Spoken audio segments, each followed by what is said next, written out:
Let me show you something here. Thanks to guys like this. I think women really only cheat for two reasons, married women.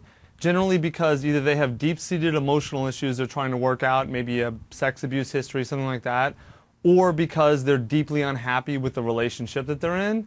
And usually it's like a way of maybe acting out their unhappiness before they're willing to maybe admit it to themselves or admit it publicly. Unless the woman is, has some issue or is crazy, there's generally a lot of preceding steps before she goes out and starts cheating. All right, Yeah. let's define crazy, because I don't want to just let that lie as a term that sounds so pejorative. When you see a woman who is extremely promiscuous, however you want to define promiscuous, in her social circle, any sort of extreme behavior like that is usually some way of sort of acting out, recreating the trauma, or trying to fill the void that, an absence or some sort of other trauma created. I don't mean crazy in a bad sense. I just mean she has emotional issues that she hasn't worked out. Someone hurt her in some way, and she's trying to maybe unconsciously solve it through, hooking up or something like that. What I found, Dr. Drew, is that the key to a great relationship is meeting each other's needs, which doesn't necessarily mean doing the exact same thing. I kind of agree, actually, with your guest that, like, if a woman wants to talk a lot and be heard, I'm more than willing to sit and listen to her because that's what she needs. Right. Whereas if I need something else, like sex, or maybe I want her to go to a ball game with me or something, then she does that for me, and we kind of meet each other's needs. It doesn't necessarily mean I have to, emote to her if I don't feel capable or willing. Hold on a It just second. means we kind of do what the other one needs. See, that was a vagina. That's right. That was a pussy whipped vagina. Okay? They want to call themselves manginas, but they're not men. There's nothing manly about their behavior. And because of vaginas like him, when you heard what he was talking about, okay, he was giving women excuses, passing them excuses for why they cheat. He even went as far as saying somebody's hurt them, which would be another guy. That's right. So he passed them excuses, because that's what vaginas do. They make up excuses for their behavior. Okay? Is there anybody making up excuses for men's behavior? No, we're supposed to man up and become responsible for our own actions. That's right. And grow up. That's right, grow up. And become responsible for our own behavior, our own actions. But females, on the other hand, they can stay 2.5 years old. They don't have to grow up. They don't have to have any responsibility for their actions. So that's what you saw there in vagina. And thanks to vaginas, we have things like this. Okay, we have a mother here that, she was too busy with her boyfriend. That's right, to give a shit about her little boy right there. Little boy's dead. I'll leave the link in the more, okay? And of course, because we have a vagina judge, that's right, because of the division, because the court systems and criminals, because people allow criminals to run their lives and rule their lives because they love being ruled by criminals, okay? And because of vaginas, that's right, because everybody took a knife, sliced out their balls and their gonads years ago, became fucking vaginas, that's right. This woman can kill her kid, and she can get sentenced to very little time at all. Basically a slap in the hand. And she can smile and smirk and laugh because she knows she has a hole between her legs and she can kill. She can do whatever she wants. She knows she can get by with it. She knows that she won't be punished because she has a hole between her legs. So she can do anything she wants. And we have vaginas to thank for that, okay? That's right, no lie. We have vaginas to thank for this right here, okay? And then we have right here, that's right, husband who shot pregnant Sheriff's Deputy 23, which is his wife and unborn child, to death, is arrested in her visitation. Well, that's because we have special love circumstances here, that's right. We have the love of the fact that we can treat each other like dirt. We can step on each other, walk on each other. That's right. We can keep women placed in high spots like this, on a pedestal, not allow them to get by with killing the kids. That's right. And as long as we keep women in high spots like that, and then we got the guy I showed you earlier here, who gave you excuses for why women cheat. That's an agenda. Okay? He gave you excuses, and his excuses, of course, basically turned everything back around on it's your own fault. Okay? So you figured that. Go figure. What did you think was going to happen? What do you honestly think is going to happen when you're in a vagina? You're going to keep placing a woman in a spot she don't belong. That's right. And as long as you keep placing a woman in a spot she don't belong, this stuff's going to continue to happen. If you own a vehicle, pay attention. Car care awareness is a one-of-a-kind pre-class. I had to give us full blast bullshit, don't I? Authorities have arrested the husband of Lisa Teckel and charged him with her murder. The 23-year-old Wapello County Reserve Sheriff's deputy was shot and killed at her home in the town of Agency on Saturday. She was 5 months pregnant. Just before 9 o'clock last night, her husband, Seth Teckel, seen in that picture, was taken into custody. He was at her memorial service at the time. This is exclusive footage of Seth Teckel being taken to the Wapello County Jail. The sheriff has no doubt they have the correct person in custody. Just everything that we would do would lead us right back to Mr. Teckel. And it became very obvious to us that he was the perpetrator of the crime. Teckel was arraigned last night and charged with first-degree murder and non-consensual termination of a pregnancy.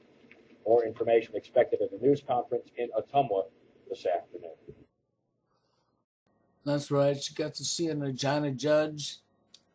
That's right, an vagina judge who slapped her in the hand for being irresponsible. That's right, for being, 2.5-year-old mentality and allowing a 2-year-old child that she gave birth to die. But because it's a her and she has a hole between its legs, the judge is a lot like the first guy you saw. That's right. He's giving her a pass out. That's right.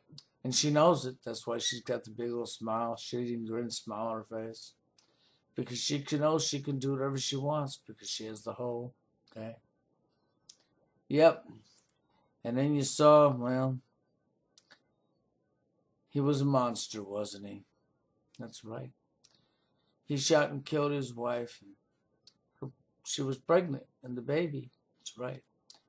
That made him a monster, didn't it? Yeah. You think?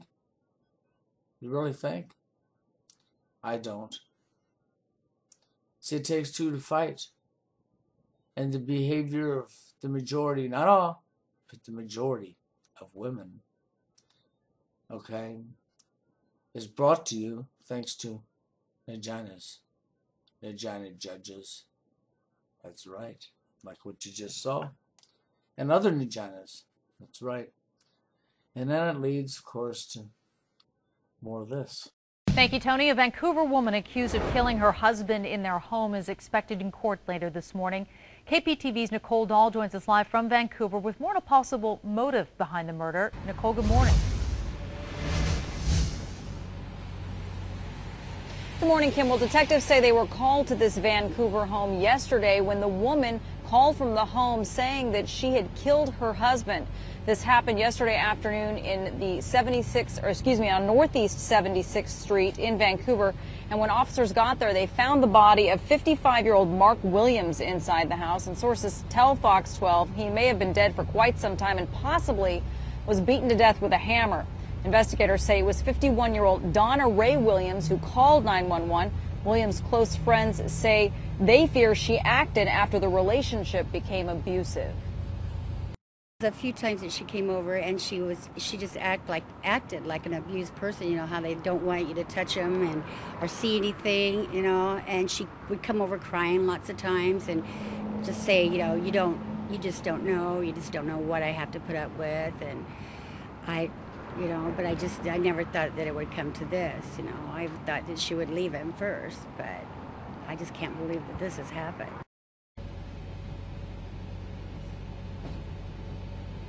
Detectives would not comment on those abuse allegations or any possible motive for the murder. An autopsy on the victim will be performed this week to determine the exact time and cause of death.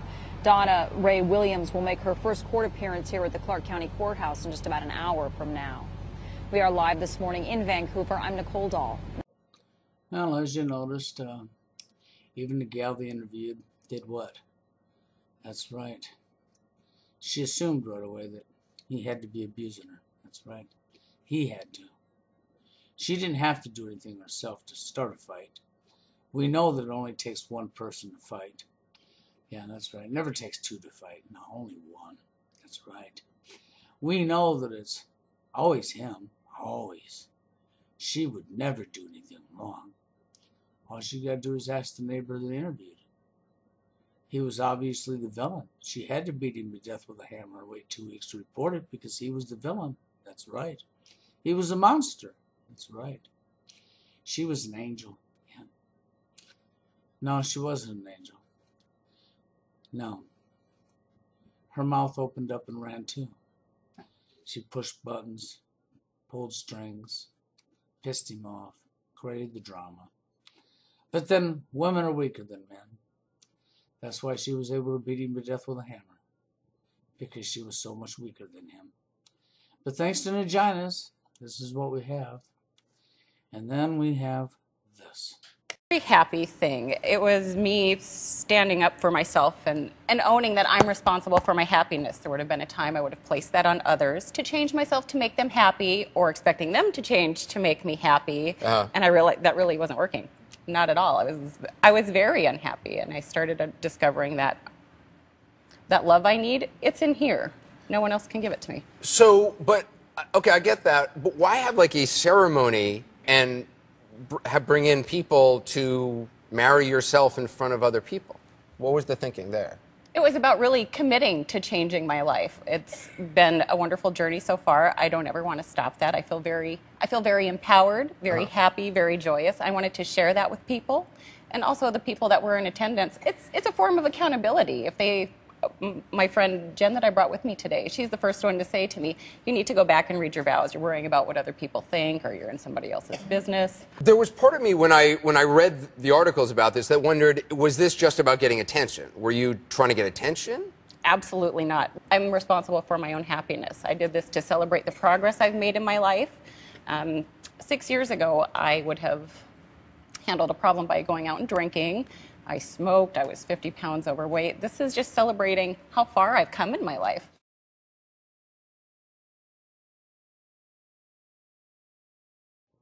Well, you can tell this woman married herself. And why did she marry herself? Well, because as she said, you know, she had to change herself to make them happy, or they had to change themselves to make her happy, because she couldn't love somebody for who somebody was, because you had to think that somebody had to change rather than love somebody for who they are. But then that was above her IQ, wasn't it? That was too hard for her to figure out. That would have taken some intelligence, wouldn't it? That's right. But hey, this way she can be married to herself. She can steal some guy's sperm. That's right. She can have drama with herself. She can use some guy's sperm to have a baby. So the baby can have the mommy and the daddy all in one, because, you know, she's married herself, right? And then after all that, she can still butt rape the guy for 18 years, because there's lots of Naginos that'll fall for it. That's right. And she don't have to be accountable for any of her actions. What can I say? But at least she got the right idea. She married herself.